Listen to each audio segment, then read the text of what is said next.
Will come to order, and before we turn to our hearing today, I want to take a moment of privilege for my chief counsel on the committee for Sam Fowler.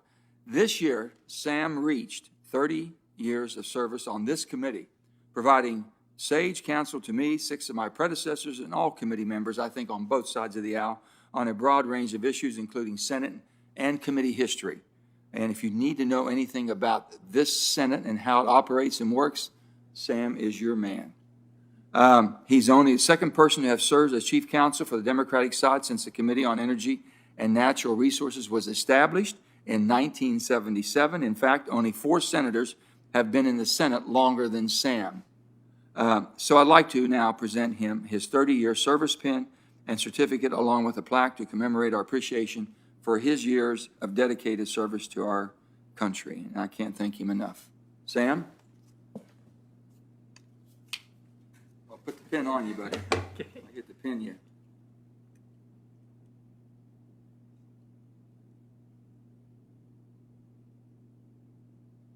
This is a good pin, Sam. I think this is the official pin. This is the official one, buddy. Okay.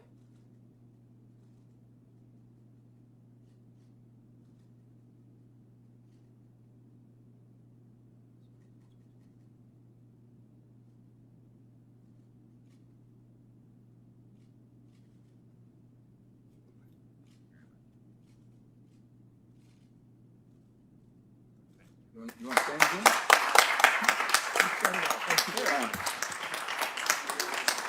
Go ahead, have Sam. Here, Sam. Say something.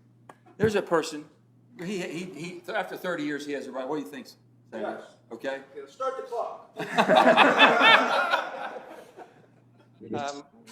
Well, certainly the number of years I worked here is one measure of my career, I suppose. But one of the other measures that I take special pride in is the number you mentioned earlier, that out of the 8 Democrats who have served as either chair or ranking member, I have managed to be chief counsel to 7 of them. And it has been a great honor with each and every one, and especially with Senator Manchin. We're not going to have him rate him either, okay? Thanks, buddy. Thank you. Thank you, Sam.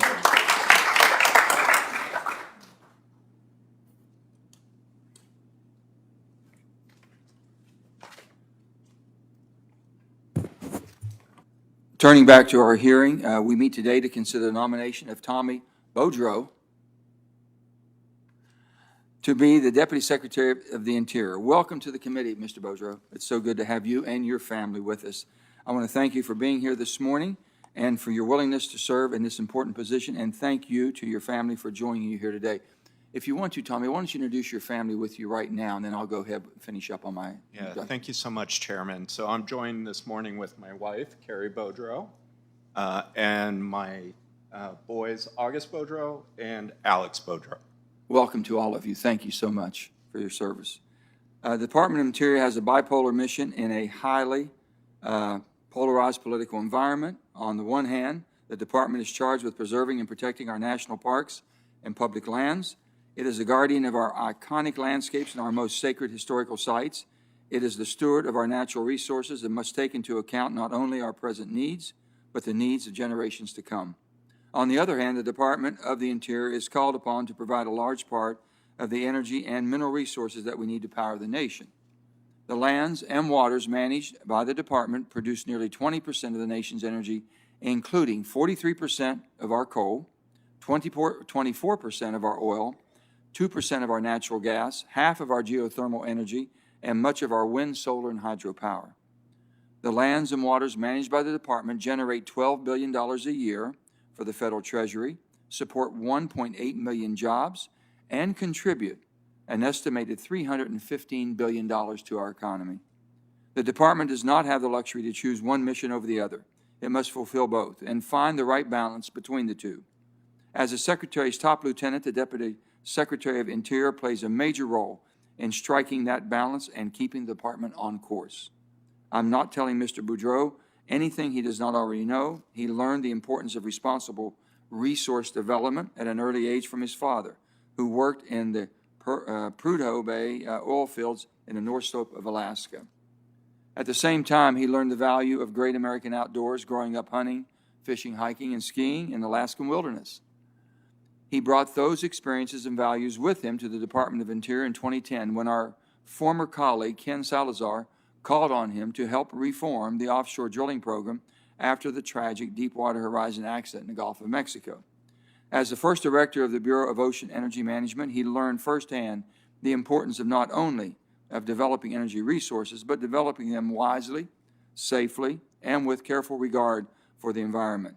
He saw what happened when the department cut corners, and he played a major role in reforming the department's regulatory program so that energy production could resume in the Gulf more safely than ever before. Perhaps one measure of the outstanding job Mr. Bodrow did as head of the offshore oil program is the fact that Secretary Salazar soon put him in charge of onshore leasing as well as acting Assistant Secretary of Land and Minerals Management, and Secretary Jewell ultimately made him her Chief of Staff, with oversight over the department's broad portfolio. On that note, without objection, I will enter into the record former Secretary Jewell's letter to the committee endorsing Mr. Beaudreau. Objections? No objections will be entered in. For his intellect, capacity to listen to multiple points of views, deep understanding of the law, respect for elected officials and constitutional processes, and a pragmatic knowledge of how to get things done. Like former Secretary Jewell, I am very pleased that the President has nominated Mr. Bodrow to be the Deputy Secretary of the Interior. I think he is extremely well qualified for this important position, and I strongly support his nomination. Before I turn it over to Senator Barrasso for his opening statement, I ask unanimous consent to enter another additional 5 letters of support for Mr. Bodrow's nomination in the record. Without objection. So now I want to recognize my dear friend and my colleague, Senator Barrasso, for his opening statements. Well, thank you very much, Mr. Chairman, and I also would like to welcome Tommy Bodrow to the Senate Energy and Natural Resources Committee, as well as to your family. Thank you all for joining us and for your service to the country.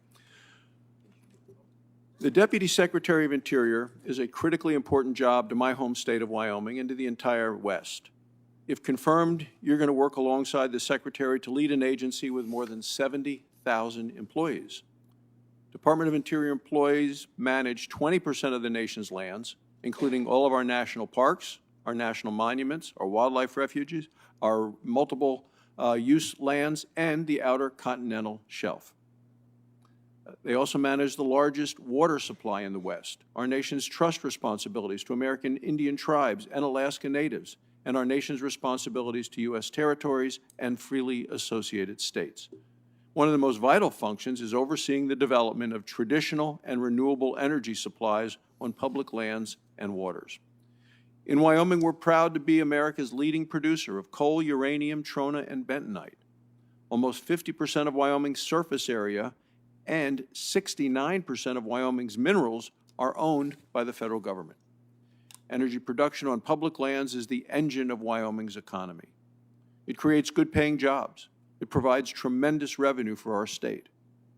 In Wyoming, energy and mineral activity on Department of Interior land had a $17.3 billion economic impact in 2019 and supported over 57,000 jobs. For years, the state of Wyoming has collected over $1 billion annually in royalties and taxes from energy production on federal lands. Wyoming is not the only state that benefits from energy production on public lands. Mr. Bodrow's home state of Alaska and Secretary Holland's home state of New Mexico, as well as many others, rely on the production of oil and natural gas on public lands. Mr. Bodrow, you know from personal experience the critical importance of energy production to the livelihoods of Americans all across the United States. In 2013, you came before this committee as President Obama's nominee to be Assistant Secretary of the Interior for Policy, Management, and Budget. You testified that your family moved to Alaska so your father could, quote, get a good job working in the Prudhoe Bay oil field on the North Slope, as Senator Manchin has mentioned. You stated, quote, because of my upbringing, I have a firsthand understanding of the importance of responsible resource development to the economic well-being of communities and families. Your appreciation of the benefits that energy production on public lands affords to millions of Americans is very welcome news. If you're confirmed, it's imperative that you keep those Americans who have jobs in energy production on public lands at the forefront of your mind. The Biden administration seems intent on destroying the livelihoods of oil, natural gas, and coal workers in the West. It seems to want to rip away all the advantages in the traditional energy production that those sources bring to our states, our local communities, and our families. Mr. Bodrow, the Biden administration has given every indication that it wants to throw oil and gas workers who have jobs like your father's out of work. So I hope that if you're confirmed, you can serve as a voice of reason in an administration that is waging an economic war on energy workers in my state and across the country. I want to thank the chair and look forward to your testimony. Thank you, Mr. Bodrow. Thank you, Senator. The rules of the committee, which apply to all nominees, require they be sworn in connection with their testimony. So, Mr. Beaudreau, if you would please stand and raise your right hand. Do you solemnly swear that the testimony you are about to give to the Senate Committee on Energy and Natural Resources shall be the truth, the whole truth, and nothing but the truth? So help you God. Please be seated. Before you begin your statement, Mr. Beaudreau, I'll ask you 3 questions addressed to each nominee before the committee. Will you be available to appear before the committee and other congressional committees to represent the department's position and respond to issues of concern to the Congress? Yes. Are you aware of any personal holdings, investments, or interests that could constitute a conflict of interest or create the appearance of such a conflict should you be confirmed and assume the office to which you have been nominated by the President? No. Are you involved or do you have any assets held in a blind trust? No. You're now recognized, Mr. Bodrow, to give your statement. Please proceed. Thank you so much, Chairman Manchin, Ranking Member Barrasso, and the members of the Senate Energy and Natural Resources Committee. I'm honored to be with you today as President Joe Biden's nominee to be the Deputy Secretary of the Department of the Interior. I'm very happy to be appearing before this committee again. I am joined this morning by my wife, Carrie, and my 2 sons, Alex and Augie. I thank their school for allowing them to be with me today for this hearing. Alex graduates next month, so I'm pretty sure he doesn't mind missing class at all. If I may, I will begin with a brief personal introduction, which will help explain why I'm here today, seeking your consent to return to the Interior Department as Secretary Holland's deputy and the department's chief operating officer. I am and always will be a Westerner. I was born in Colorado, and my first home was in a small town called Brush in Morgan County. My father was a Marine who served in Vietnam, and as Senator Barrasso pointed out, in the late 70s, he got a job working in the Prudhoe Bay field on the North Slope and moved my family to Alaska, where I was raised and graduated from high school. I'll always be grateful for my upbringing in Alaska. Alaska is where I learned to hunt, fish, ski, backpack, and appreciate the beauty, adventure, and the power of America's vast landscapes and wild places. I am proud to say that my children are developing their own connections with the outdoors. Alex takes frequent weekend camping trips and hiking trips to national and state parks in Virginia and Maryland, and I joined Augie for his first wilderness backpacking adventure in Olympic National Park 2 summers ago. Secretary Salazar brought me into the Interior Department in 2010 to help the department respond to the Deepwater Horizon crisis and implement sweeping reforms to the federal offshore oil and gas oversight, including the successful reorganization of the offshore regulator. These reforms withstood a change in administration because the case for the reorganization was compelling. We enlisted the career staff to help define the responsibilities and design the functions of the new agencies, and we worked with Congress and this committee to stand up the agencies and ensure that they were properly resourced. My perspective on leadership, as well as my understanding of how to be effective in government, also is shaped by my unique career path at Interior. I started at DOI as a senior advisor in an agency that no longer exists. Secretary Salazar appointed me to be the first director of the Bureau of Ocean Energy Management, where, among other things, I conducted the first offshore wind lease sales in the United States. I also served as the acting assistant secretary for Land and Minerals Management, overseeing several agencies, including the Bureau of Land Management. Finally, I spent 3 years as the department's chief of staff under Secretary Sally Jewell. All of these roles and experiences have given me a profound respect for the work of the 70,000 career staff at the Interior Department. When I first joined government, then Deputy Secretary David Hayes told me I could expect to meet two kinds of folks in government: show horses and workhorses. I love the Interior Department because it is truly a team of workhorses. Which brings us to today. If confirmed, I would be honored and humbled to rejoin the Interior Department and to work with Secretary Haaland. Secretary Haaland has inspired millions of Americans with her historic vision for the department, and I will be deeply invested in supporting her in achieving that vision, promoting equity and confronting injustice, bringing America's lands, water, and people to bear in tackling the great climate and conservation crises facing us today, and ensuring that the nation's public lands and wildlife are conserved for future generations. Interior is front and center in meeting the Biden administration's targets for reducing greenhouse gas emissions. This effort includes bringing public lands and waters to bear in building a clean energy economy that supports good-paying union jobs, as well as strengthening working communities. Interior brings to the table the premier science agency in the federal government, the USGS, and is on the front lines addressing drought and partnering across the federal government and with western states to combat wildfire. As stated by the Supreme Court, the federal government has charged itself with moral obligations of the highest responsibilities and trust towards Native Americans. Fundamentally, this responsibility means honoring the government-to-government relationship with tribes, including through genuine and meaningful consultation, respecting tribal sovereignty and recognizing that self-determination is the path to strengthening communities, and living up to the United States trust and treaty obligations. Interior, as steward of the national parks, public lands, and largest wildlife refuge system in the world, has the awesome responsibility to conserve these lands, nature, and wildlife for the benefit of all Americans and for future generations. I'm grateful to this committee and to Congress for its investments in protecting our shared heritage and legacy through the Great American Outdoors Act and funding the Land and Water Conservation Fund. If confirmed, I will have an open door and an open mind to the important challenges that are before all of us. I hope this hearing will be the first of many conversations I have with each of you, and thank you, and I'm ready to answer your questions. Thank you, Mr. Beaudreau. I'll start with the questioning. And so the United States became a net total energy exporter in 2019 for the first time in 67 years, in large part due to the surge of domestic oil and gas production. Do you believe that it is in our best interest to maintain our energy independence?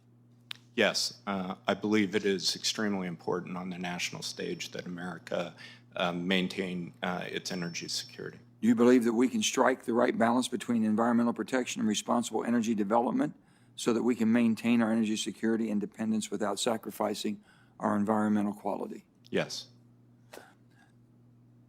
Each year, the Office of Surface Mining transfers up to $750 million to the United Mine Workers of America Health and Retirement Funds. This is because in 1946, the federal government made a promise to the UMWA, and the only one that we ever had with any labor and government. In 1940, the federal government had that promise. It was called the Krug-Lewis agreement that hard-earned health care and retirement benefits would be secured for their lifetimes of backbreaking work in the coal mines. These programs are very important to coal miners, their widows, and their dependents. So will you commit to ensure the timely and uneventful transfer of funds from the Office of Surface Mining to the necessary UMWA funds as directed by Congress? Yes, Senator, the AML program is a tremendous success story. In my previous service at the Interior Department, it was always an important moment to be able to oversee the transfer of those funds. Obviously, I haven't been at the department for some time now, but with your consent, when I return, I absolutely will look into the program. I believe more needs to be done to reduce methane venting and flaring. And we've been told that the venting of methane is 84 times more detrimental to our environment than just CO2. So we know it's very lethal. The other thing has a value to it. So do you believe that from the federal lands, both to mitigate environmental impact of this extremely potent greenhouse gas and to ensure taxpayers receive a fair return for the resources. We already have technologies to reduce methane emissions and we'll continue that innovation. But one of the missing pieces seems to be the gathering lines that it takes to take the methane from the wellhead to the main pipeline and ultimately to market instead of venting or flaring it. What roles does the Bureau of Land Management play in approving the construction of gathering lines? Thank you for the question, Senator. There is no doubt that, and President Biden has spoken about this and Secretary Holland has spoken about it, we absolutely need to address greenhouse gas emissions emanating from public lands, and that includes methane. It's an important part of the challenge facing us with respect to climate, and as you pointed out, that resource belongs to the American people. And to have it vented or flared or wasted is not only not in the American people's interest, but is contrary to law. If I return to the Interior Department, I'll work across the board to develop solutions to prevent the waste of that resource, both for the benefit of the taxpayer and the benefit of our fight against climate change. Well, the steps will need to be taken basically to make sure that we can get the product to market, which is methane. And the gathering lines is what's impeding it right now, and they're flaring it because flaring is better than just vetting it. So there's going to be all hands on deck on that one. The 1872 mining laws, hard rock mining, do you have any comments on that and the need to upgrade that? It's been, So been quite a while since we've approached this the last time, 1872. I will say I consider myself extremely fortunate to be present today for your honoring of Sam Fowler's long career here at the Senate. Well, he didn't go back to 1872. No, but he and understands he and I have joked and made observations about this, and so our view is it would be great to bring that law into the 21st century, and if we can't, at least the 20th century. If you can give me just a quick, because my time's running out, a little bit. I know you're very much involved in offshore wind along the Atlantic coast. Can you explain to me what we can do and why you think it's such a valuable resource that we should be developing? Offshore wind, so President Biden, Secretary Holland have talked about building a clean energy economy. The potential that offshore wind has is threefold. One, producing 30,000 megawatts of clean energy by 2030. Two, it aligns with the state goals to bring that energy in. That's really created the market that's unlocked the offshore wind potential, and it means jobs. And so part of the president's entire program around clean energy is not only to fight climate change, but to bring high-paying union domestic jobs through the clean energy sector, and offshore wind will be a big part of that. Thank you. Senator Barrasso. Thank you very much, Mr. Chairman. Mr. Bodrow, I have a couple of questions along the lines of how Senator Manchin started his questioning. Just as a general matter, should the federal government continue to permit oil and gas wells in this country? I think the administration has been clear that permitting of oil and gas will continue, even during the pendency of the Interior Department's review of the BLM's oil and gas programs. As a general matter, should the federal government continue to permit coal mines in this country? I think, again, the administration has been clear that we need to answer the bell in terms of reducing carbon emissions emanating from public lands. And while we step up to do that, the programs will continue. As a general matter, should the federal government continue to process actions related to coal mines already authorized and permitted in this country? Yes. As a general matter, should the federal government continue to permit copper, lithium, and other hard rock mines in this country? There's no question that critical minerals play a role in advanced technology development as well as renewable energy. Responsible mining is something that I look forward to, if I'm confirmed and joining the department, helping to oversee. But we do, as everyone on this committee appreciates, we must be extremely attuned not only to the potential environmental effects, but potential effects on historic and cultural resources. General matter, should the federal government continue to permit natural gas pipelines in this country? Again, as I discussed with Senator Manchin, we need to look at ways of preventing waste of that resource, as well as preventing it from being released into the atmosphere. And if I return to the Interior Department, I will have an open mind about all potential solutions to accomplish those goals. As a general matter, should the federal government continue to permit oil pipelines in the country? Similar answer, sir. General matter, should the federal government continue to permit electric transmission lines in the country? Yes, transmission and modernization of the grid are critical to achieving President Biden's goals for a clean energy economy. General matter, should the federal government continue to permit natural gas and nuclear power plants in the country? Again, the overall climate picture requires bold action. I believe the president has articulated that vision. If I'm confirmed, it'll be first and foremost among my responsibilities to achieve that.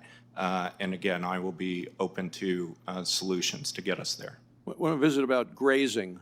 You know, throughout the West, there are hundreds of vacant allotments that could be permitted for grazing activities. And this would help ranchers and rural economies to be more resilient when disasters or drought strike.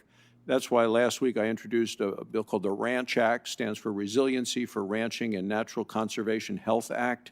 The bill will allow temporary use of vacant grazing allotments during extreme weather events and disasters. The bill will, currently, the vacant allotments need updated environmental reviews under NEPA. So if confirmed, would you commit to prioritizing vacant allotments in NEPA evaluations for future livestock grazing?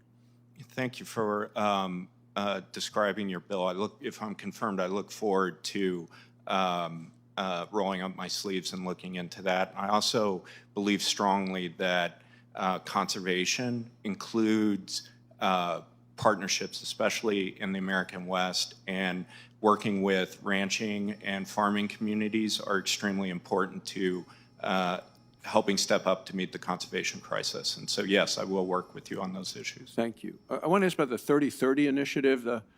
President Biden issued an executive order establishing a directive to conserve at least 30% of America's land and waters by 2030. This doesn't define what constitutes conservation, and it's really unclear what percentage of America's lands would be impacted. According to the U.S. Geologic Survey, about 12% of America's lands are currently permanently protected. So to raise that number from 12 to 30, you'd need to keep land off limits to multiple use equal to 7 times the size of the state of Wyoming. I mean, you're talking about vast amounts of the United States. I'm wondering how the 30 by 30 initiative is consistent with multiple use, private land ownership in the country, voluntary conservation efforts. I don't know if you have any thoughts on that.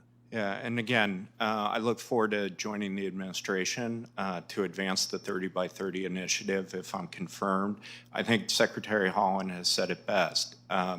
Conservation, in order to meet the 30 by 30 goals, is about partnerships. It's about inclusivity. It's about working with folks on the ground.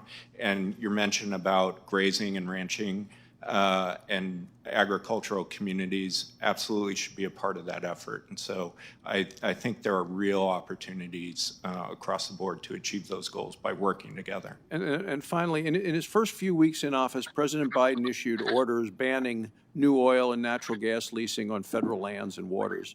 Estimated that a long-term leasing ban will cost my home state of Wyoming about 33,000 jobs, over $1 billion in royalties and in taxes, which is collected annually on oil, gas, coal production on federal lands within our borders. This money is a principal source of funding for public education, for roads, for water projects, other essential services. So we need lease sales to resume, and it's not just Wyoming, it's the Rocky Mountain West. How quickly can we get back to the legally required lease sale process? Yeah, thank you for that question. There is no doubt in my mind that the BLM and the federal oil and gas leasing program needs modernization and needs reform in order to address, among other things, the climate crisis and to achieve fair value for taxpayers. I appreciate your points about the uncertainty that pausing leasing may cause, and I look forward when I join the Interior Department with your consent to participating in the review of the program and charting the path forward for the program. Thank you, Senator. Now we have Senator King by WebEx. Thank you, Mr. Chairman. First, I want to join your congratulations of Sam for his extraordinary service to the committee over 30 years. That's an amazing record, and I just want to thank him for all that he's done for us. Mr. Bodrow, first, there's been some criticism of your nomination because of your associations in your private sector experience in recent years with fossil fuel companies and other commercial entities that may have an interest in the work that comes before the Department of the Interior. Can you answer those questions and address any allegations of conflict of interest or tainting of your views in terms of the issues that will come before the department? Yeah, thank you very much for that question, Senator King. I have been in government service for a long period of time during the Obama administration. I am accepting of the scrutiny and criticism that comes with holding these roles. I'll admit that I'm a little bewildered by some of the criticism, given what I believe was a very strong track record during the Obama administration on conservation, including things we worked together on in Maine, and, for example, the designation of Katahdin Woods and Water National Monument, and my reputation as a regulator, both tough, but I think fair-minded. In terms of the ethics rules, I've already begun working with the career ethics staff at the Interior Department to ensure that procedures are in place to ensure, and obviously I will be mindful at all times about complying with my ethical obligations as I have in the past. I want to be clear that I don't necessarily hold those concerns, but I wanted to give you an opportunity to address them simply because they'll be part of our committee consideration of your nomination. One comment, and perhaps you could respond. The National Park Service has been leaderless for 4 or 5 years, 4 years anyway. What kind of priority do you place upon helping the president and the secretary to find a director of the National Park Service and be sure that we have consistent and strong leadership in charge of that critically important part of our federal responsibility? Yeah, thank you, Senator. I couldn't agree more with that sentiment. The National Park Service is essential to connecting the American people with our shared natural resources and encouraging a next generation of Americans to be involved in conservation. In order to carry those values forward, I agree with you. I think it's extremely important that the National Park Service have a director.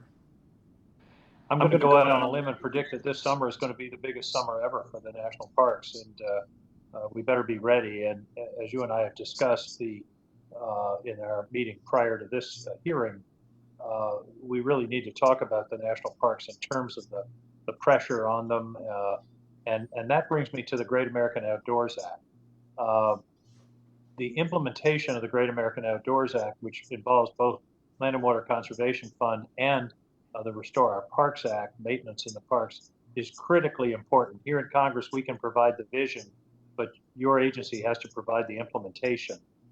Is this going to be a priority for you when you go into office, and will you commit now to being clear and transparent with this committee in terms of the steps taken by the administration to implement the Great American Outdoors Act? Yeah, thank you for that. As I said in my opening statement, I am profoundly appreciative of the work of this committee and Congress to pass the Great American Outdoors Act and to bring much needed resources into the Park Service and our public lands.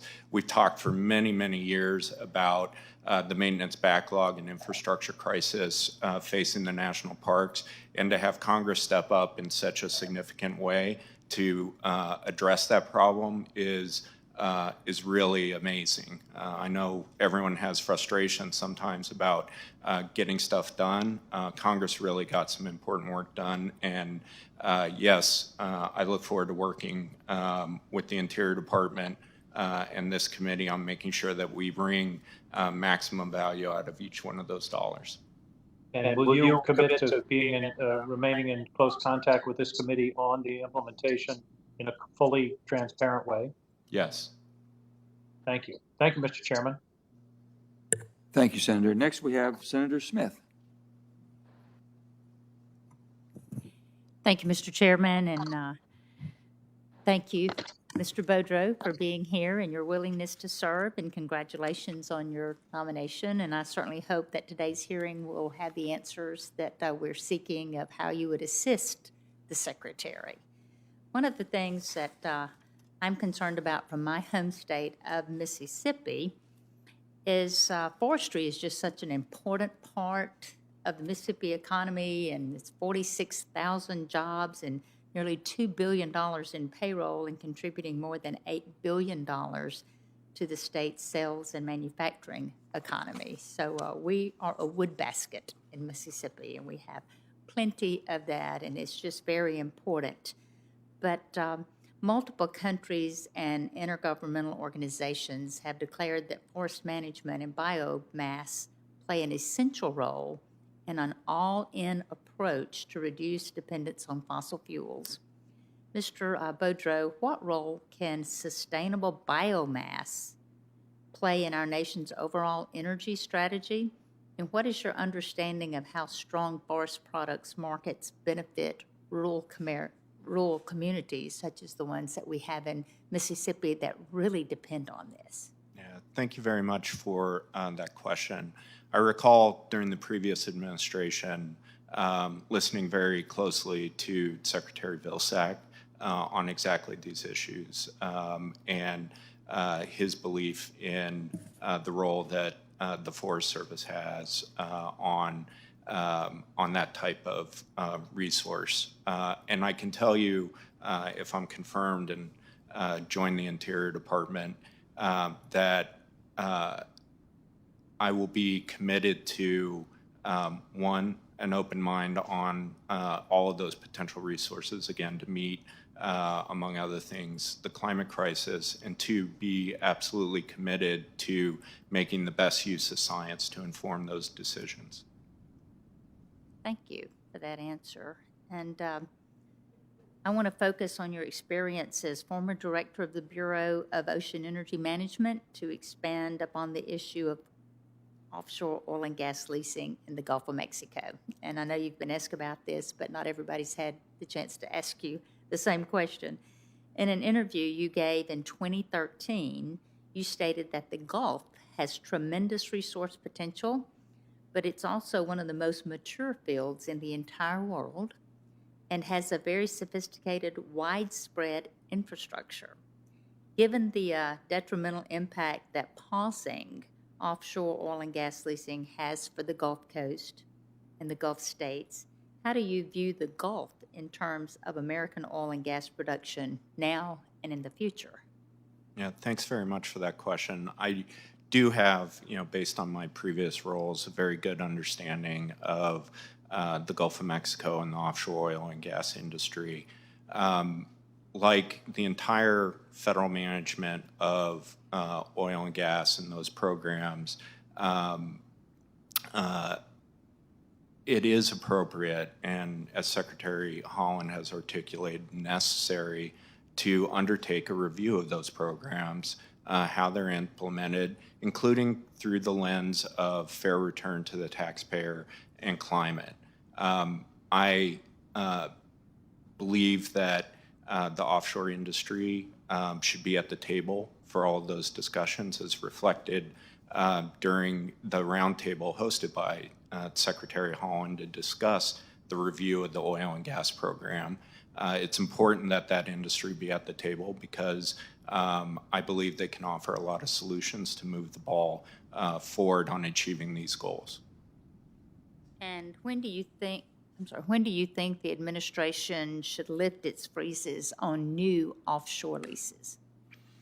So I'm not in the administration yet. I haven't been part of the discussions with respect to the review. If I'm confirmed, I look forward to joining those discussions and working with the department and the full range of stakeholders necessary to plot out the appropriate path for the offshore oil and gas programs. And so I don't have a direct answer to that question of how long the review should be. It should be a thorough review. It should achieve the goals as articulated by the president as well as the secretary, and it should be mindful of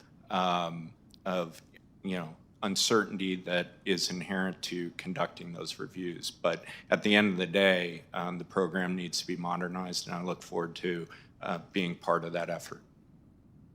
Thank you, Mr. Chairman. I yield. Thank you, Senator. Now we have Senator Cortez Masto. Thank you, Mr. Chairman, and to Mr. Beaudreau, congratulations on your nomination. First of all, like everyone else, let me just recognize Sam as well, the 30 years of service to the committee. We are so fortunate to have your experience and your knowledge, and I look forward to continuing to work with you on the committee. Thank you for your commitment. Mr. Beaudreau, we have talked. Thank you for taking the time to talk with me. As you well know, in Nevada, 85% of the land is owned by the federal government.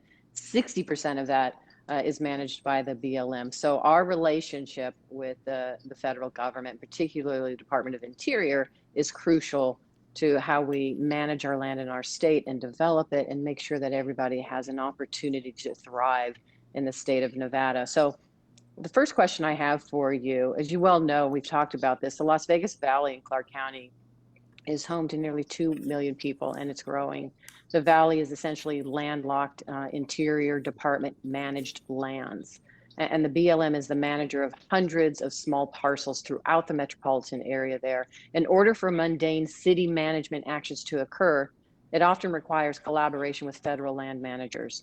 In order to ensure local land management needs are being met and to support our local government facilitating a growing population and economic diversification efforts, the Interior Department must be focused and be a present partner. It will require BLM to prioritize permitting and realty applications. It will require greater alignment between BLM and state and local governments on renewable energy and transmission siting. It will require prioritizing the distribution of funds from the Southern Nevada Public Land Management Act special account for regional conservation and environmental enhancement projects, among other priorities. So, Mr. Beaudreau, can I have your commitment that you will prioritize efficient land management and greater collaboration in Southern Nevada with all of the key stakeholders and leaders there? Yeah, thank you very much. And again, thank you for taking some time to visit with me in advance of the hearing. I look forward to, with your consent, rejoining the Interior Department. In my previous roles in the department, I worked very hard and very closely with the BLM on the full range of issues facing Nevada that you described. And absolutely, I'm committed to continuing that work and would look forward to doing so. Wonderful. The other area or component that is important for us in Nevada regarding it involves critical mineral development. Outside of a few domestic mines, including in our nation's only lithium mine exists in the state of Nevada. Outside of that, our country has a very small critical mineral supply chain industry, and we rely heavily on foreign countries for both procurement, processing, and manufacturing of these materials. What do you see as the Interior Department's role in fostering the development of a domestic criminal mineral supply chain? Yeah, thanks very much. And critical minerals are, I mean, they're well named, right? It's essential to not only unlocking the renewable energy potential and the future clean energy economy that President Biden and Secretary Haaland seek to build. It is also essential to driving technological innovation, where the United States is a leader and needs to continue to be. So I look forward, if I'm confirmed, to continuing to work on the Interior Department's role in overseeing hard rock mining, including with respect to critical minerals, to ensure that those resources would be responsibly developed, but also especially in an environmentally sensitive way and in a way that is considerate of and avoids impacts to cultural and historic resources. Great, thank you. And then let me touch on one other area, wildfire prevention, suppression, and restoration. We have seen the devastating impact of wildfires in our state. Most of that is rangeland and wildland urban interface areas where the fires have occurred. And key to that prevention, suppression, and restoration is collaboration amongst the federal agencies with our, not just with our state and local government leaders, but with private ranchers and individuals that can really be great partners in not only helping to prevent and suppress, but restore the land after a fire. So if confirmed, would you commit to a greater amount of prevention, suppression, and restoration resources to the rangeland and wildland urban interface areas? Thank you. Wildfire, especially in the American West, I mean, we used to talk about wildfire seasons, and even that concept is becoming a difficult one given the expanded and greater intensity of wildfire across the American West. And so, yes, I couldn't agree more that all hands on deck, all partnerships need to be brought to bear on meeting that challenge. Mr. Beaudreau, thank you. Thank you, Mr. Chairman. Thank you, Senator. And now we have Senator Langford. Chairman, thank you very much. Mr. Bodrow, good to see you again. Thanks for our conversation before to be able to go through some issues here. I need to just provide a little bit of clarity here for the public record. Do you believe that on federal lands, we should be able to use federal lands to explore for critical minerals, rare earth minerals, and any other mineral that may be there for the public good? Thank you for that question. The answer is yes, subject to the environmental and cultural historic safeguards that we've talked about. Right. Are those anything different than what has existed in the past? Do you feel like those have not been honored in the recent days? So, again, not being in the department yet, if I'm confirmed, I do think it is essential, as I mentioned in my opening statement, that with respect to the full range of responsibilities that the federal government has and the Interior Department has, I do think we need to do better relative to Indian country around issues of consultation and respect for tribal sovereignty and self-determination. And that will have a role, again, across all of the Interior Department's responsibilities, including with respect to hard rock mining. I would agree on that as well. Several of the tribes have asked very point blank, is this new administration going to step in and going to prevent us on tribal lands from being able to explore for energy? You and I have spoken before about the Osage Nation and their Minerals Council and the challenges they've had with DOI since 2014, that the rules were changed. They can't get access to land records without doing a FOIA request, and it's dramatically slowed the process for energy development there based on that demand for a FOIA request, which was unusual to say the least, and unique to them. Is that something you'd be willing to be able to explore when you get there, why that's happening and how that could be expedited? Yeah, and thank you for raising that issue, and we talked a little bit about it earlier this week in our meeting. I'm not familiar with it, but absolutely I will look into that if I'm confirmed and join the department. Be great, thank you. The McGirt decision in the Supreme Court obviously is significant for all tribes, but especially for 5 tribes in Oklahoma in particular. That particular decision was a criminal decision, is that correct, based on your interpretation, reading of that law, actually was passed by the Supreme Court? Yeah, the specific controversy at issue in the McGirt decision had to do with criminal jurisdiction. Do you have a sense that McGirt decision from the Supreme Court changed the authorities that the Department of Interior has in that area based on the decision that the court came down with? Thank you. So, as you know, the McGirt decision was heralded across the country and especially in Indian country for representing a powerful acknowledgement by the Supreme Court of the federal government's trust and treaty responsibilities. I have not undertaken a review of that decision in the context of the Interior Department's authorities, but if confirmed, look forward to doing so. Yeah, look forward to that conversation. Obviously, the Department of Interior has already reached out and started the process of changing their authorities based on the McGirt decision. And we're trying to explore what does that mean and where is that coming from and where's the consultation with the tribes and with the state, and is that still occurring? Tribes will need engagement from the Department of Interior in this transition. Is this something the Department of Interior would continue to be able to engage with tribes as they ask questions, as they try to be able to deal with the decisions on the McGirt decision as well? Absolutely. That is, as Secretary Holland has said very clearly, that is one of this administration's top priorities. Mr. Bodrow, we have 2.6 million miles of pipeline in the ground right now across the country. And some people think pipelines are new or rare. We have 2.6 million miles of pipeline across the country. Do you think existing pipeline owners should be able to have access to the right-of-way to be able to inspect, to be able to repair, to be able to do what they need to on that existing pipeline in the ground? Thank you. As a general matter, pipeline operations have responsibilities for the maintenance and oversight of pipelines in order to ensure they're safely operated and, among other things, controlling potential fugitive emissions. Each circumstance obviously is unique and needs to be considered on its own merits, but yes, the maintenance of pipelines for safety and environmental purposes is important.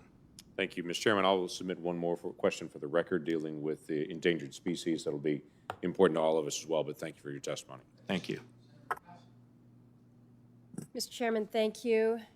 Mr. Beaudreau, welcome. Good to see you before the committee again. And I too want to acknowledge Sam Fowler, although, there he is back there. Sam, 30 years. You've not only been advising me, but you've been advising other Murkowskis, and I think Mr. Beaudreau probably has had the benefit of your guidance and wisdom as well. So thank you for your years of dedication. So a couple things, and I do appreciate our conversation on the phone. It's important that we get updated here. We have used the expression in Alaska that the Department of Interior is our landlord. Under the Trump administration, I really felt like the federal government went from landlord status to more of a partner status. Right now, I'm not feeling that same partner status. I'm starting to feel more like a tenant to the Department of Interior's landlord. And so I want to get back to that partnership. And I think that you can be one that can help us do that. You've had experience in Alaska. You know and understand the value of development of our public lands, recognizing the very special nature of them, but also the great contribution that these resources can provide to us all. So I'm hoping that as you move forward, I'm assuming you will make it through this process and become confirmed. But my hope is that you will see that some of the very directed initiatives that have kind of come out of the administration in the very early days, these executive orders, 7 of them were directly targeted towards Alaska, called us out. Folks back home are looking at this as a significant threat to our responsible resource development in the state. And so I guess I would just like for you to state on the record, what will your approach be to responsible oil, gas, and mineral resource development on public lands, particularly in Alaska? And then more specific, if you could detail for me your understanding as to the impact on a state like Alaska when you have a pause or a halt for 2 years on permitting, drilling, or development of existing leases. And here, the code to you is Willow, recognizing and understanding what that means to to delay a project like Willow that has been decades in the process through multiple administrations, beginning with the Obama administrations. But again, allowing for a couple thousand construction jobs, considerable resources, not only to the state of Alaska, but to the federal treasury and to those contributions. So it's a wide-ranging question, but like your response here. Thank you very much, Senator Murkowski, and thank you for welcoming me back to the committee. We've worked together a lot over the years, including during the Obama administration, and fundamental to that working relationship between the department, the state of Alaska, and the department and the Alaskan delegation has been, in my view, transparency, honesty, and good communication. I will say some of the most harrowing experiences of my career have been sitting in your office and talking about issues that I know we had a difference of opinion on. I managed to come out of each of those meetings with all my limbs, which I was thankful for. But I'm also thankful for a number of times, including in the Obama administration, when we were able to work together and come up with solutions that were good for the state, good for the United States, and good for the Interior Department. And it was one of my proudest moments to come to your office and let you know that the President, Secretary Jewell, were restoring the name of Denali in advance of President Obama's trip to the state. And so that's a long way of saying I have a deep appreciation for how important energy development is for the state. And I also have a deep appreciation for how important close work with the state officials, local communities, Alaska Natives, and this delegation represented on the committee is. I'm pleased to say that I've started having these conversations again with a host of folks, including the Alaska Federation and Natives, and I look forward to taking those relationships and conversations forward. As you point out, we've got a lot to do. We're certainly still trying to provide for a level of environmental justice, if you will, to the good people of King Cove after these many years trying to get a simple road to be able to access a life-saving runway over in Cold Bay. We need you to be working with us on these PLOs, the withdrawal, that again I think was not only extraordinary, unfortunate, and short-sighted when that decision was made just a couple months ago, but again the impact to our Alaska Native veterans who have been waiting decades now to be able to select their Native allotments and who are now facing yet even more delay due to the actions of the administration with regards to these withdrawals. So we've got a lot of work to do to help a lot of people, and I'm looking forward to moving quickly to resolve some of these longstanding issues. Thank you, Mr. Chairman. Thank you, Senator. And now Senator Daines. Thank you, Mr. Chairman. Mr. Beaudreau, welcome. As you know, Montana is home to hundreds of wildlife species, several of which are either endangered or threatened. Unfortunately, the Endangered Species Program is broken. If you look at the data, less than 4% of species listed have ever recovered. Due to litigation, in fact, like the 2015 Cottonwood case and the recent grizzly bear lawsuit, our limited resources aren't always going to the species that need it most. And more often than not, landowners view ESA decisions as punitive, heavy-handed, which can actually hinder conservation efforts. One sage Montanan said the Endangered Species Act is like a 40-year-old ranch pickup. It once served a useful purpose, but it's in bad need of repair. The Endangered Species Program is broken, and what areas would you prioritize for improving if you are confirmed? Thanks very much. The Endangered Species Act has been a really powerful tool for wildlife and habitat conservation. And so I believe overall the Endangered Species Act has been a tremendous success story. It has recovered, as you know, species like the bald eagle, and has been very effective in protecting habitat.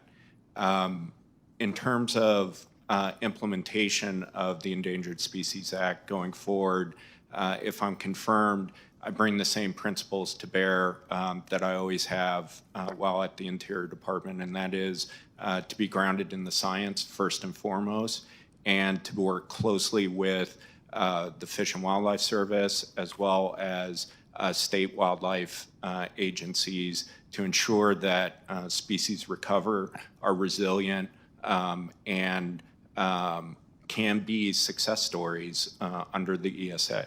Mr. Beaudreau, you brought up a good point around working with the states, and I think about Montanans. Nobody cares more about protecting Montana wildlife than Montanans. We've seen that in the unprecedented investment in sage-grouse conservation throughout the state of Montana. However, I'm worried that if we don't adequately consider the state efforts in listing decisions and allow time to determine effectiveness, we might discourage future conservation, have an unintended consequence. Do you believe that states should be afforded time to play out, and should these efforts and plans be considered in listing decisions? Thanks very much. As you know, during the Obama administration, we worked under Secretary Jewell's leadership extremely hard with the Fish and Wildlife Service, the Bureau of Land Management, the Forest Service, and especially the states to develop plans for sage-grouse and sage-grouse habitat conservation. States are critical to continuing with the conservation efforts for the benefit of the sage-grouse. And so to answer your question, absolutely, the states and state wildlife plans are essential to sage-grouse conservation. It's an unlisted species. Thank you, Mr. Beaudreau. Last month, the Fish and Wildlife Service determined that two grizzly bear populations in Montana had biologically recovered. Tragically, just a few weeks ago, we lost another Montanan to a grizzly bear mauling just north of West Yellowstone. If confirmed, when wildlife populations or the population segments do meet the recovery criteria, would you support delisting the species and returning it to state management? Thanks very much. I have to return to those fundamental principles about being guided by the science, working closely with the service, and understanding what the outlook is, both in terms of recovery and management and resiliency for the species. And so I can commit to you that if confirmed and I join the department, I will do all of that, as, including with respect to grizzly. Thank you, Mr. Beaudreau. Another topic I want to talk about is the net zero carbon emissions the Biden administration has set by 2050, that goal. Healthy forests, we believe, out in Montana are a fantastic way to store carbon. But Montana is one of 7 states with forests that actually emit more carbon than they are storing. This is largely due to dying tree stands and massive reduction in wood products coming out of Montana. When I was a kid growing up there, we had 30 active sawmills. Today we're down to 7. The biggest issue has been not being able to get access to timber on public lands. Our carbon sequestration was actually the highest in the 1990s when timber harvests were much higher. And my question, Mr. Bodrow, is do you believe that increasing the scale of forest management should be a component of reducing our carbon emissions? Yeah, thank you very much. It is my view that there are forest management practices grounded in science that can be very effective in not only providing for sustained yield from timber on public lands, but also improving the quality of forests as carbon sinks. This will be a major priority. It already is for the Interior Department, and if confirmed, I look forward to becoming involved in those issues again. Lastly, follow-up comment, I'll be done, Mr. Chairman. I am working to reintroduce a very bipartisan forestry bill with Senator Feinstein, as we talked about on the call earlier this week, that would seek to really take that issue head on, as California has faced catastrophic wildfires, as many of us across the West have, including my colleague to my left, from Alaska, Senator Murkowski. Would you commit to work with us to help get a critical bill like that across the finish line? Yes, if confirmed, I would look forward to reviewing that legislation. And as the Interior Department is very good at doing, providing any input and our thoughts on that legislation. Thank you, Mr. Beaudreau. Thank you, Senator. And now we have Senator Cassidy. Senator Cassidy? Yes, sir. Thank you. Thank you, sir. And thank you for your answers. Sometimes these nominees come in so coached, you end up with nothing to think about except that they don't know how to answer a question. So I thank you for your kind of thoughtful responses. And I also thank you because it's clear that you are using science to kind of guide your decisions. I can't help but note that when the president revoked the cross-border permit for the Keystone XL pipeline, an Obama administration State Department report said revoking such a permit would actually increase global greenhouse gas emissions. And I just say that to kind of in context. You've spoken already of the halt to the new leasing on the outer continental shelf. I'm from Louisiana. Despite the EIA science saying that in 2019, methane emissions in federal waters accounted for roughly 2.5% of nationwide emissions, while the Gulf accounted for 17% of nationwide production. And I'm not quite sure the rationale of why they shut down the new leasing. Any thoughts about that?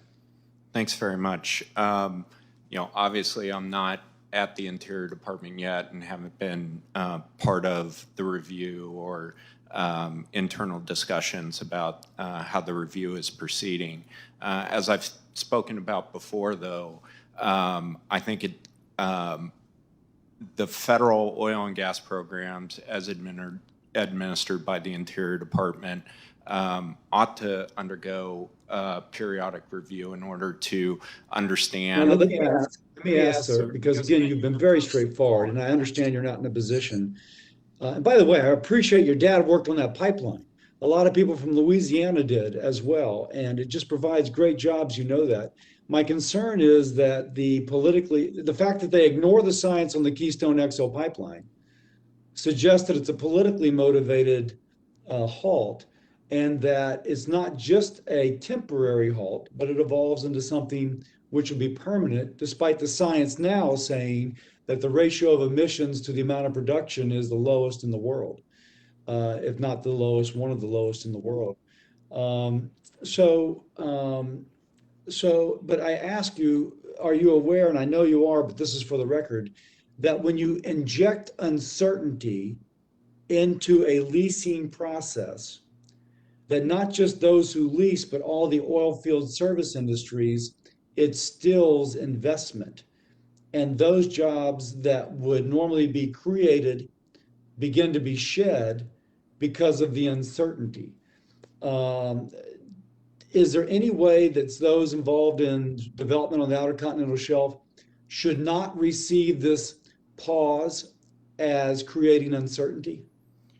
Thank you. Again, not being at the department, I haven't been part of these conversations, but I have seen what Secretary Holland, for example, has said about the review. And during the roundtable that the Secretary convened, I think was very clear about the purpose of the review and the desire to have everybody at the table as part of it, including the offshore industry. And so I appreciate very much your question. I appreciate very much the points about uncertainty, but I also have faith in the Secretary statements about the purpose of the review, the intent of the review, and the desire to have it take into account all perspectives, including the regulated communities.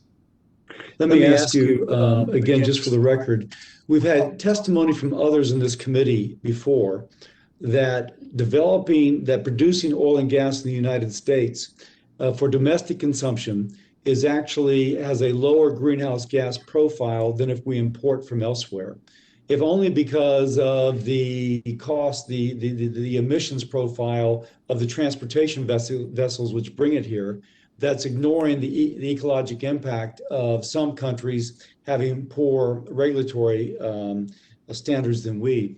Would you agree with that assessment? Thanks very much. I agree that as part of the review, and again, I'm not part of the review yet, but with the committee's consent, and if I'm confirmed and become part of it, I agree that the entire set of information, including what you've described, needs to be considered in plotting the path forward for the Interior Department's oil and gas programs, including with respect to offshore. And so one more question, then I'm out of time. I yield, sir, and I thank you for your commitment to serve our country. Thank you, Senator. Thank you, Senator. Senator Hirono. Thank you, Mr. Chairman. Mr. Beaudreau, I ask every nominee on all of the committees I sit on the following 2 preliminary questions. First question, since you became a legal adult, have you ever made unwanted requests for sexual favors or committed any verbal or physical harassment or assault of a sexual nature? No. Second question, have you ever faced discipline or entered into a settlement related to this kind of conduct? No. When I spoke with Secretary Haaland ahead of her confirmation hearing, we discussed the unique importance of Hawaii's indigenous Native Hawaiian community. And I look forward to working with you and the rest of the department as you work to support this community. So, of course, I would invite you to come to Hawaii and so that you can meet with some of our Native Hawaiian leaders and come to an understanding of the uniqueness of the indigenous people of Hawaii. I absolutely accept that invitation. Great. What's not to like about coming to Hawaii? The United States enjoys unique and mutually beneficial relationships with the independent nations of the Republic of the Marshall Islands, the Federated States of Micronesia, and the Republic of Palau. These nations are governed by compacts of, these relations, I should say, are governed by compacts of free association, which promote U.S. national security interests while bolstering our alliances and aid in the development of these nations. Economic assistance provisions of the compacts, which are administered by the Department of the Interior, are set to expire in 2024 and 2023. So clearly these compacts are vital to our national interests, and I would like our country to do more to support these nations. So if confirmed, will the department provide my office and the committee with regular updates on compact negotiations, and especially with a view on what more we can be doing to support these nations? Yes, thank you very much for that question. Among the most important responsibilities that the Interior Department and the Secretary have are with respect to the U.S. territories and the freely associated states subject to those compacts. And so absolutely, I believe it is extremely important to make sure that those relationships are supported, healthy, and that the compacts are fully well negotiated and work for the communities who, among other things, and we'll have these conversations as well, are, on the front lines of issues like climate change and the potential for inundation. And so we have, Senator, a lot of work to do, and I look forward to that. Thank you, because they do face some unique challenges, and it took me years to enable the COFA citizens to become eligible for Medicaid coverage. And that's not within your kuleana, as we say in Hawaiian, but these are the kinds of ways that we can be helpful to our COFA citizen friends. I think I have more time. So another issue that I'd like to highlight is the importance of protecting Hawaii's native species. As this month is National Native Plant Month, it's important to note how Hawaii's native species, like the ohia, are under continual threat. As the department works to implement President Biden's conservation initiatives, like protecting 30% of land and water by 2030, outreach to local communities is crucial to ensure that efforts can be successfully implemented on the ground. I'd like to be able to count on your department to work with me and the stakeholders in Hawaii in advancing efforts to protect our native and endangered species, because we have more endangered species than any other state. We also have, well, let us just say that we want to have your assistance in protecting our native and endangered species. Yeah, thank you, Senator. If confirmed, absolutely. And I do have an appreciation for the vulnerability of Hawaii's native species to a host of threats, including invasive species. And so, yes, we also have a lot of work to do together on those issues. Thank you for understanding the nature of our fauna, because we are also the invasive species capital of our country. I think I have a little bit of time left. So the U.S. Geological Survey's monitoring of volcanoes is very important to Hawaii. The lava lake at Kilauea has been filling up over the past couple of months, and scientists are closely watching Mauna Loa. USGS is also in the process of building a new volcano observatory in Hawaii, as the old one was destroyed by the 2018 Kilauea eruption. I appreciate the department has been providing me with regular updates on the rebuilding of the observatory in Hawaii, and ask that USGS continue to provide these updates. Yes, thank you. I look forward to working with USGS on exactly that. Their seismology and volcanology programs are, among other things, just really cool. Thank you, Senator Hirono. Senator Lee. Thank you, Senator Hirono. Senator Lee. Thank you very much, Mr. Chairman. Mr. Beaudreau, the Antiquities Act states regarding national monuments that, quote, the limits of the parcel shall be confined to the smallest area compatible with the proper care and management of the objects to be protected, close quote.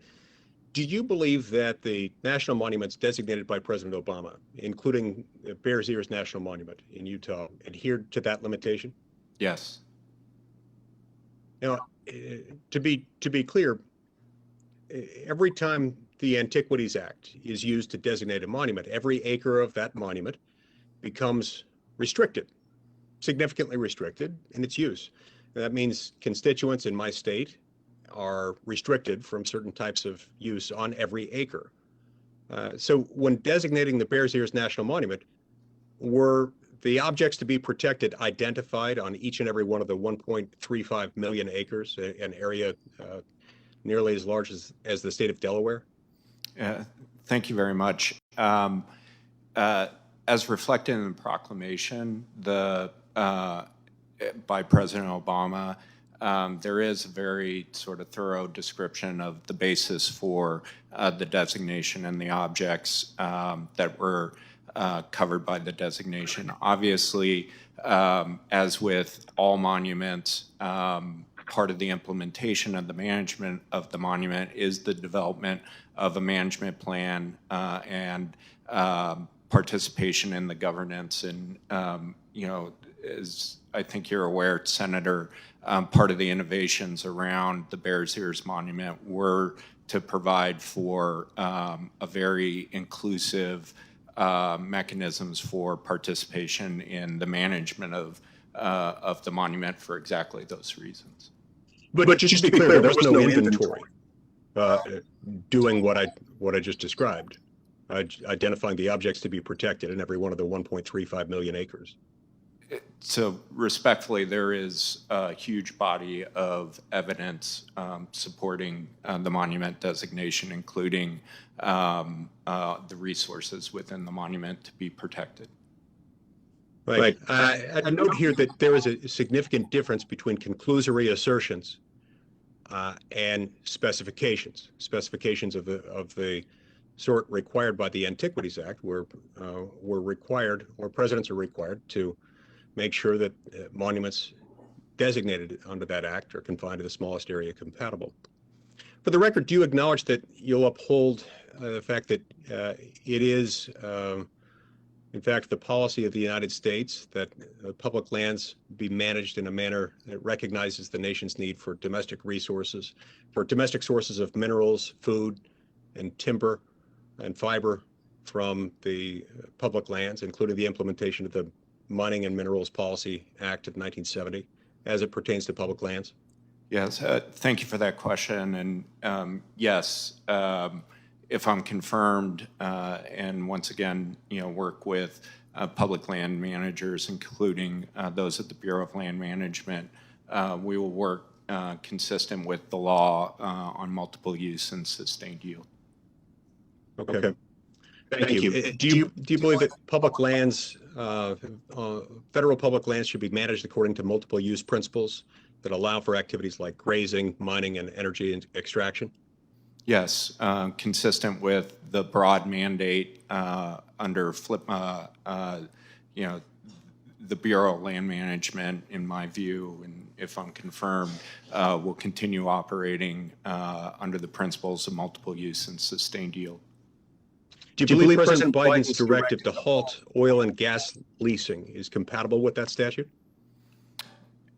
And again, I'm not in the administration yet, but my understanding from the executive order is to pause oil and gas new leasing in order to allow for a broad review of the federal oil and gas leasing program, which Secretary Haaland has initiated and made clear is intended to be a inclusive, comprehensive process for the review of that program. And if confirmed, I'd federal law as it's written and federal regulations implementing them do in fact require regular leases to be done. I'm not aware of anything in the applicable legislation and regulatory framework that allow for those simply to be suspended.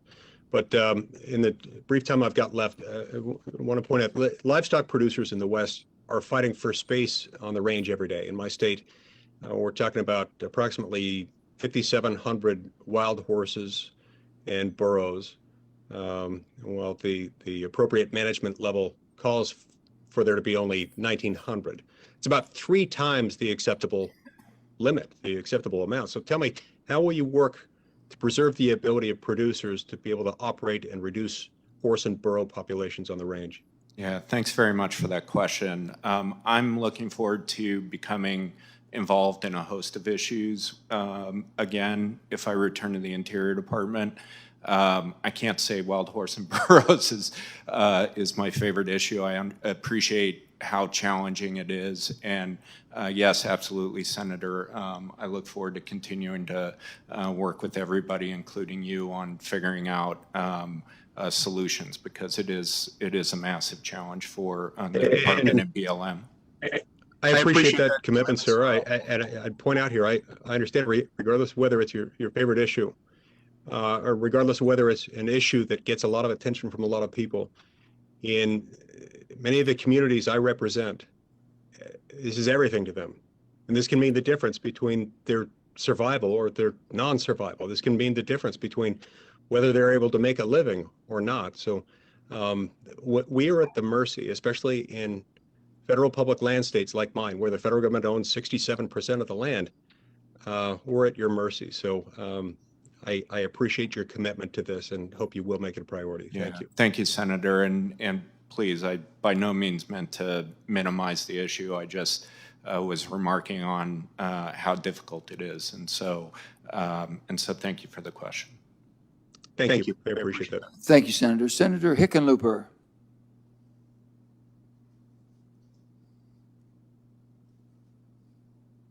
Senator Hickenlooper, are you there? It's that little button, John, over on the left that says unmute. He must not. We must have lost him. I'm here. Oh, there. I knew it. I knew it. Thanks. Sorry. Senator Hickenlooper. Oh, yeah, my phone's going off. He's the only scientist we have in the whole Senate. And sometimes it gets challenging. Thank you for the opportunity to ask Mr. Beaudreau a question. I can really just ask one question. I was so impressed the last couple of years that when Sally Jewell was the Secretary of the Interior, the Obama administration, I was the governor of Colorado, but you were able to bring all the Republican and Democratic governors together. You were able to help find ways to bring together ranchers and the oil and gas industry and the environmental community and the outdoor recreationists. I mean, things like the sage-grouse plan were monumental efforts of collaborative results where things got done. What's the magic? How do you do that? And do you think you can do that now? Thank you very much, Senator. I think in part it's, and we've talked about this a little bit, and it's part of what I appreciate about this committee in particular. I think when you go out west, there's obviously, there's politics and there's, noise. But at the end of the day, especially among the Western governors, because of the commonality of the challenges and issues, there's actually a lot more collaboration and work that gets done. And your leadership when you were governor of Colorado was key to all of that. And while, like any family, we have our differences and quarrels along the way, again, part of what I've always appreciated about this committee is there is that sort of Western spirit of working together. And at the end of the day, I think that's the key. Great. And that's, I've got more time and I realize everybody else has more questions, so I will yield my time back. But I think that is one of the key questions in looking at this position. Thank you. Thank you, Mr. Chair. Thank you, Senator. And now we have Senator Risch. Well, thank you very much. First of all, Mr. Bodrow, thank you for taking the time to speak with me, and we had a really good discussion. As I pointed out, I'm one of the Western states where the federal government owns 2/3 of us, and it's a struggle, as always. And so I appreciate your view of the importance of collaborating with governors, with the constituents in the state as you manage the state. I supported you in your nomination for Assistant Secretary in 2014. I wasn't disappointed, and I'll be supporting your nomination again. I think you're the right guy for the job, and what I really appreciate is the collaboration and the willingness to listen to us when it comes to decision time before you actually make the decision. So thank you for your willingness to serve. Look forward to working with you. That I yield back, Mr. Chairman. Thank you, Senator. Now we have Senator Hoeven. Thank you, Mr. Chairman. Appreciate it. Mr. Beaudreau, thanks for visiting the other day. Appreciate your time and, of course, for being here today. I'm concerned about the administration's moratorium on oil and gas leasing of federal lands. Isn't there a value in resuming scheduled lease sales while Interior conducts its review so that we can fully realize the resulting job creation and revenue benefits? And as you know, we're talking many, many millions of dollars in revenue to the federal government, to the states, and to the counties. Thanks for that question. Obviously, I'm not part of the department yet and haven't been involved in those conversations. If I join the department with your consent, I do look forward to participating in the review. I think, part of the idea is to ensure that leasing has the benefit of input into that review.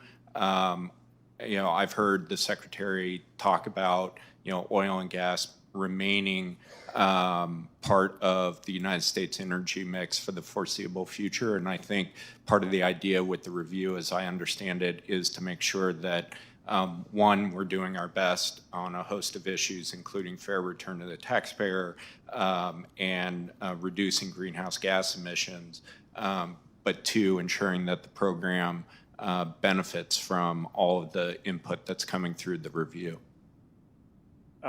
Will you come out to our state and see the kind of energy development we're doing on federal land so we can show you that we can do it well and with good environmental stewardship? Yes, I'd commit to that, sir. Will you commit in regard to the Dakota Access Pipeline? If confirmed, will you commit to ensuring the department reviews the EIS objectively and in a prompt manner?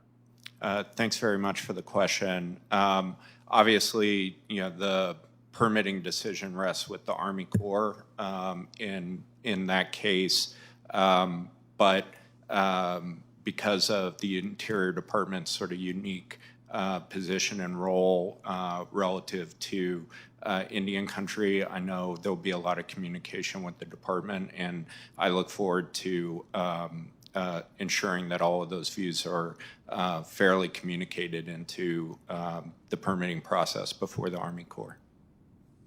In our Theodore Roosevelt National Park, we're doing substantial maintenance, including to the scenic loop, which we've had great cooperation from both the Department of Transportation and Interior, and that work is now in process. Will you commit to work with us to get that done expeditiously? Yeah, I think, and we spoke a little bit about this in our conversation this week. I think part of what is really exciting about the America Great Outdoor Act is, these opportunities to invest in the national park system, and I do look forward to working with you and talking about the needs of Teddy Roosevelt. The Eastern North Dakota Alternate Water Supply Project is one that we've worked very hard to get approved and so forth, and it's vitally important for water in the eastern part of the state, Red River Valley, Fargo, Grand Forks, that area, which is growing rapidly. Will you work with my office and our state to ensure that these projects are adequately funded by the Bureau of Reclamation, consistent with federal responsibilities under the Dakota Water Resource Act? Yeah, thanks very much for the question. If confirmed, absolutely look forward to ensuring that vital water infrastructure is provided for. In regard to Indian Affairs, 5 tribes are located either fully or partially within North Dakota. I've served as chairman of the Indian Affairs Commission, and I guess just I would say want to make sure that you're willing to work with us on issues that the tribes face, and making sure that that we uphold our trust and treaty responsibilities to the tribes. And I'd just like you to address that and your commitment to doing that. Yes, and I'm quite sure Secretary Holland will have the highest expectations of all of us to do exactly that. Again, I want to thank you for visiting the other day, taking significant time to do that, and for being here today. I appreciate it. Yeah, thank you, sir. Senator Marshall. Thank you, Chairman, and welcome, Mr. Beaudreau. I think I want to start by talking about 3030. And of course, I wish I had more details, but I just want to make sure that we're on the same page. Do you recognize that private property is protected by the Constitution and is really a foundation of every right we have? And as we put that into context here, I'm just very concerned about private property being seized or being taken out of production. I wish you could tell me what 3030 means and the direction that you would take the department if given the opportunity.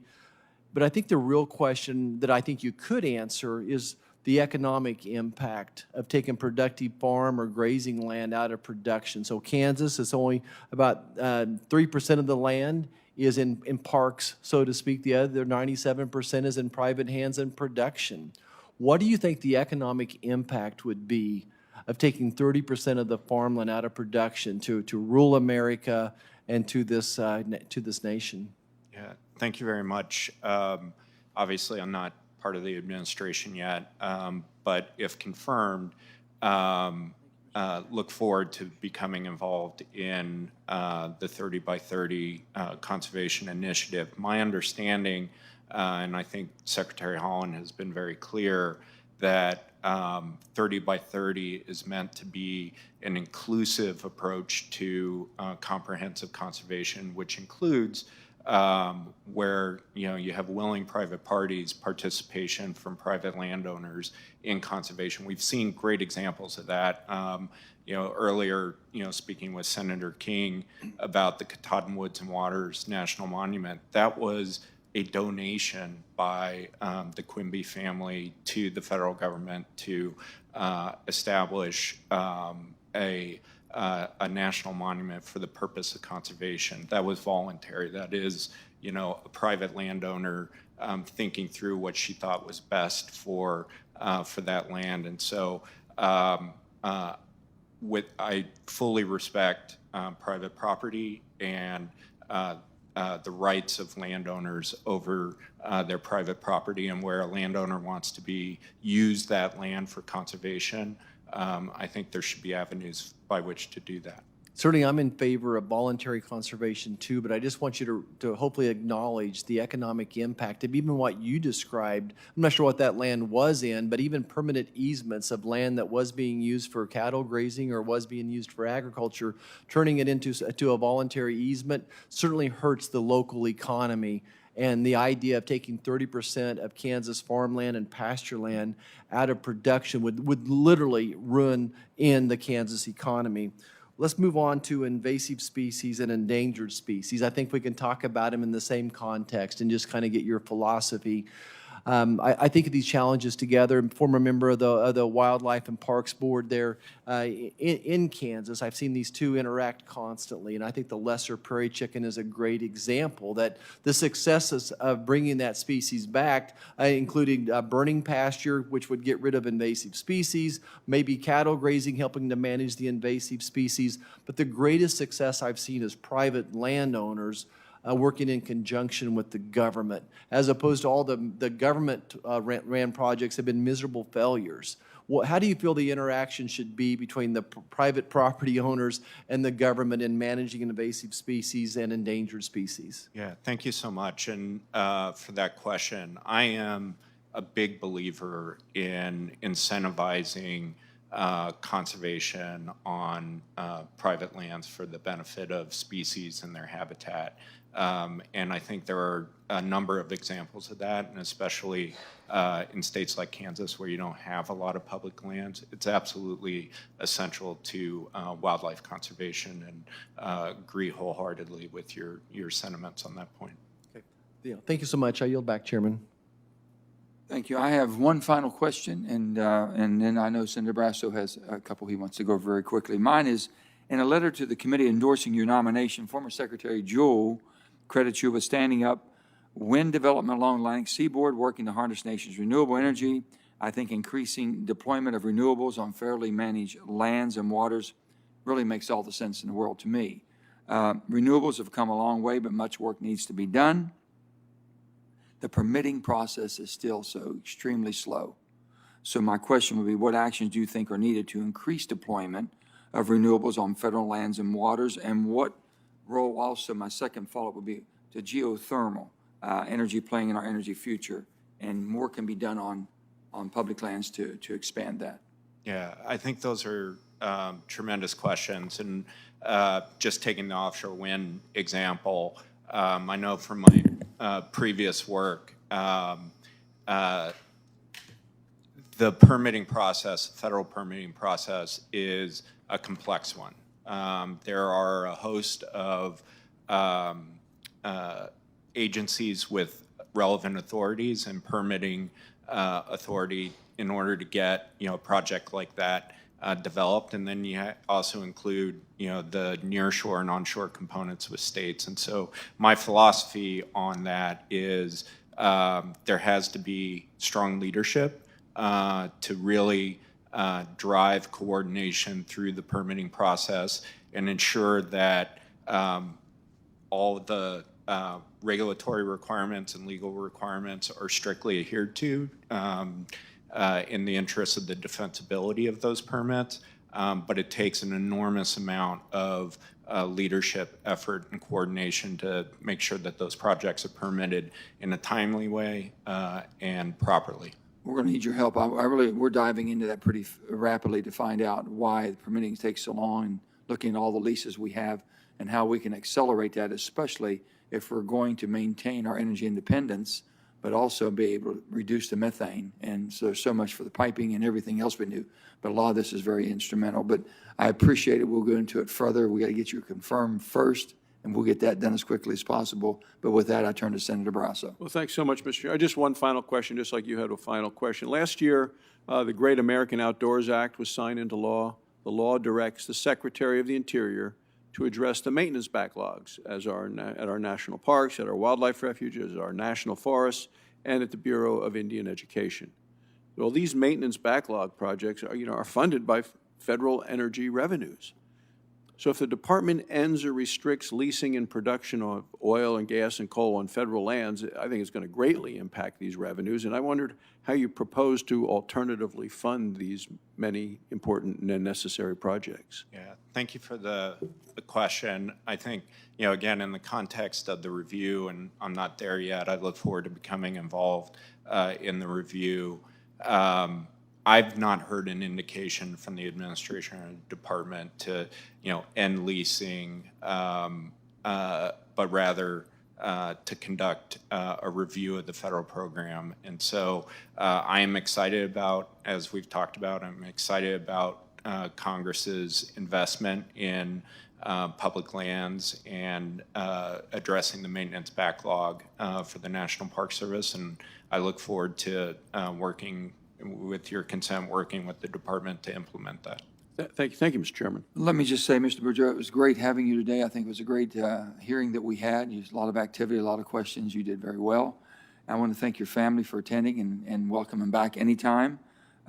So we appreciate all the responsiveness to our questions, and I think that we had a very good meeting. Members are going to have until 6 p.m. this evening to submit additional questions for the record. The committee stands adjourned. Thank you.